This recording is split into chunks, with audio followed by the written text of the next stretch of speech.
পাবদা মাছের পাতলা ঝোল আর তার সাথে ধনিয়া পাতা, আহা এ যেন এক অমৃত।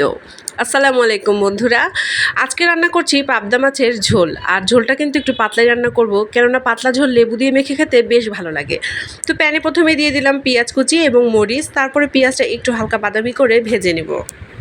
পেঁয়াজ আমি কিছু একদম কুচি করে দিয়েছি আর কিছুটা বড় রেখেছি। যে বড় পেঁয়াজগুলো সেগুলো যখন দাঁতের তলে পড়বে তখন খেতে বেশ ভালো লাগবে, আর ছোট পেঁয়াজগুলো অনেক কিছু গলে যাবে আর কিছু থাকবে।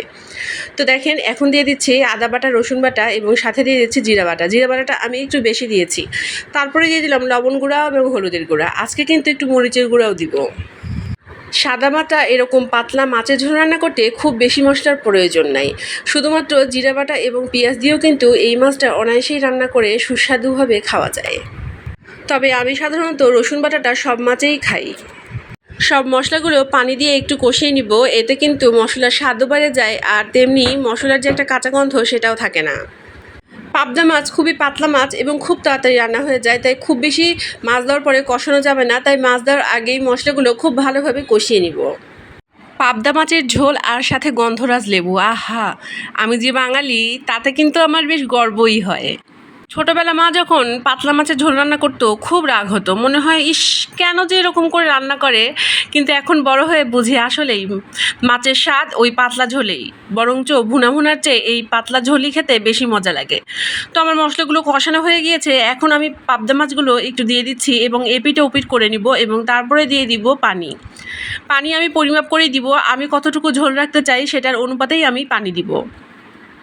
এই মাছগুলো খুব তাড়াতাড়ি সেদ্ধ হয়ে যায়, তাই অনেক বেশি পানি দেওয়া যাবে না, কারণ বেশি সেদ্ধ করলে মাছ গলে কিন্তু একাকার হয়ে যাবে।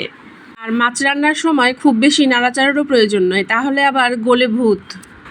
আমার যে কোনো রান্নাতেই এই ধনিয়া পাতার ফ্লেভারটা চরম লাগে, মানে অসাধারণ লাগে।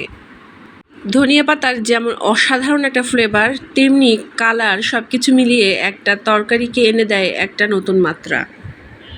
সাদা গরম ভাতে এই এক টুকরো মাছ আর সামান্য একটু ঝোল, আর উপর দিয়ে একটু ছড়িয়ে নিব একটু লেবু। মাছগুলো এপিট করে দিয়েছি, এখন আমি কিছুটা পানি অ্যাড করে দিচ্ছি।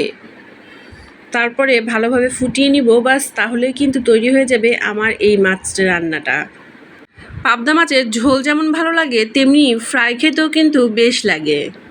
অন্যদিকে আমি কিন্তু কিছু ধনিয়া পাতা আগেই কুচিয়ে রেখেছি, আর এখন যে টকবক করে ফুটছে ঝোলগুলো, এর উপরে এখন ছড়িয়ে দিব কিছুটা ধনেপাতা।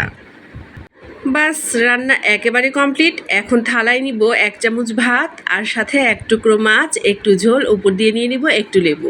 বাস আমি এখন তাহলে খেতে যাচ্ছি। সবাই ভালো থাকবেন, আল্লাহ হাফেজ।